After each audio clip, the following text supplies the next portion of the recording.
রথযাত্রাকে ঘিরে সারা বাংলায় যখন উৎসবের মরশুম, সেরমই এক রথের যাত্রা দেখা গেল বরানগর মল্লিক কলোনি শিব মন্দির পরিচালন সমিতির উদ্যোগে। সারা বছর বিভিন্ন কর্মসূচির মাধ্যমে শিব মন্দির পরিচালন সমিতি মানুষের পরিষেবার পথ অনুসরণ করে। সমিতির পক্ষ থেকে জানানো হলো, এই বছর 13তম বর্ষে পদার্পণ করলো তাদের এই বিশাল বর্ণাঢ্য রথযাত্রা। এই অনুষ্ঠানে উপস্থিত ছিলেন এলাকাবাসী এবং সব ভক্তবৃন্দ। Bureau report, Kolkata today news. বেশ ভালোই আমাদের সন্তুষ্ট হলো। তার আগে সবার আগে আপনাদের জানাই, আপনাদের চ্যানেলের মাধ্যমে আমাদের শিব মন্দির পূজা কমিটির তরফ থেকে রথযাত্রা এবং তার সমাপ্তি অনুষ্ঠানে আন্তরিক প্রীতি ও শুভেচ্ছা জানাই। আমাদের রথযাত্রা 13তম বর্ষে পদার্পণ করেছিল। আজকে তার সমাপ্তি অনুষ্ঠান। 9 দিন ব্যাপী আমাদের মন্দিরে নানান রকম সেবায়িতরা আমাদের এখানে একে জগন্নাথ, বলরাম, সুভদ্রা প্রভুকে ভোগ দিয়ে নিবেদন করেছে, তার সঙ্গে ফল, মিষ্টি, প্রসাদ।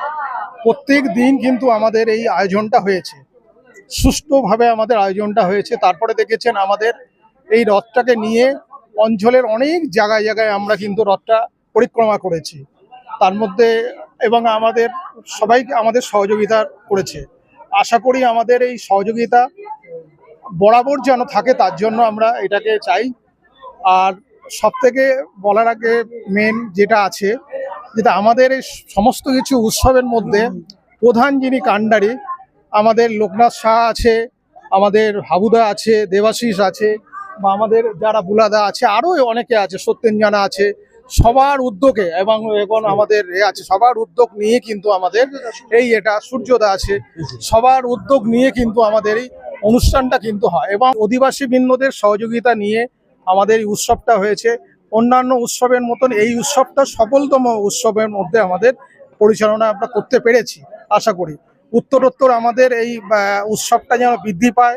ভগবান প্রভুর কাছে, জগন্নাথ, বলরাম এবং সুভদ্রা প্রভুর কাছে, আমাদের সকলের কাছে আমাদের আশীর্বাদ যেন আমরা পাই এবং সবাই যেন সুস্থ থাকে, ভালো থাকে, এই কামনাই একমাত্র করি আমরা। এছাড়া আমাদের সারা বছর নানান রকম অনুষ্ঠান হয়। আমাদের কার্তিক মাসে 1 মাস ব্যাপী কীর্তন হয় এখানে, নিশ্চয়ই আগে দেখেছেন। দামোদর মাসে 1 মাস সকালবেলা কীর্তন হয়। আর সবচেয়ে বড় কথা, কীর্তনের পরে আমাদের এখানে যত ভক্তবৃন্দ আসে প্রত্যেককে কোনোদিন চা, নিমকি, গজা, সিঙ্গারা, মানে 1 মাস বুকিং থাকে পুরো, মানে ডেট পাওয়া যায় না। যে ব্যক্তি খাওয়াবে তার আগে থেকে ডেট নিয়ে নেয়, সেইটা থাকে।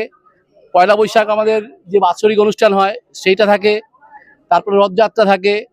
তার মাঝেও আমাদের এখানে বিভিন্ন রকম স্বাস্থ্য শিবির হয়। হ্যাঁ, আমরা এখানে প্রেশার মাপা হয়, সুগার দেখা হয়, এই সমস্ত জিনিসগুলো করা হয়। আরও বিভিন্ন ব্লাড ডোনেশন বা বিভিন্ন আদার্স কাজগুলো করা হয়। ভোরবেলা কীর্তন হয়, নগর কীর্তন হয় প্রতিদিন। ঝড় জল বৃষ্টি কোনো বাদ থাকে না। এবং শেষ দিন বিশাল বড় আকারে এখানে প্রায় 4000-5000 লোক প্রসাদ গ্রহণ করে। ভোরবেলায় 4:30-5টা থেকে শুরু হয়। আমাদের শিব মন্দির থেকে শুরু হয়, পুরো পাড়াটা ঘোরানো হয়।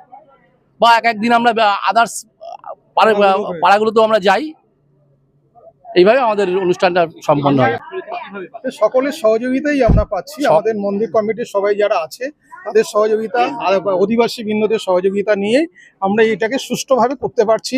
তাই তো বললাম, ভগবান প্রভুর কাছে এটাই আমাদের কামনা, আমরা যেন বছর যেন এটা ওই অনুষ্ঠানটা আমরা করতে পারি, সবাইকে নিয়েই যেন আমরা করতে পারি। বছরে যে অনেকগুলো অনুষ্ঠান যেগুলো হয়, যেগুলো বললো আমাদের, সেই অনুষ্ঠানগুলো যেন সুসম্পন্ন আমরা করতে পারি, এটাই একমাত্র আমাদের কামনা।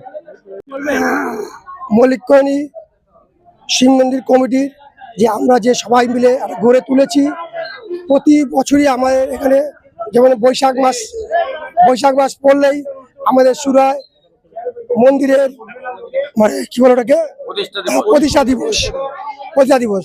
সেই প্রতিষ্ঠা দিবসেই আমাদের 3 দিন ধরে অনুষ্ঠান চলে। তারপরে জ্যৈষ্ঠ মাসে বাবা লোকনাথের উৎসব হয়। এলাকাবাসী কি যথেষ্ট সমর্থন করে, আমাদের যথেষ্ট সহায়তা করে। কি শুভেচ্ছা বার্তা দেবে আজকে উল্টো রথের দিনে মানুষকে? অনেকেই আসছে, শুভেচ্ছা, যথেষ্ট ভালো শুভেচ্ছা দিতে পারছি সবাই। সবাইকে ভালো থাকতে বলছি, সবাই যাতে সুখ শান্তি বজায় থাকে, এইটুকুনি। আপনার নাম? লোকনাথ শাহ।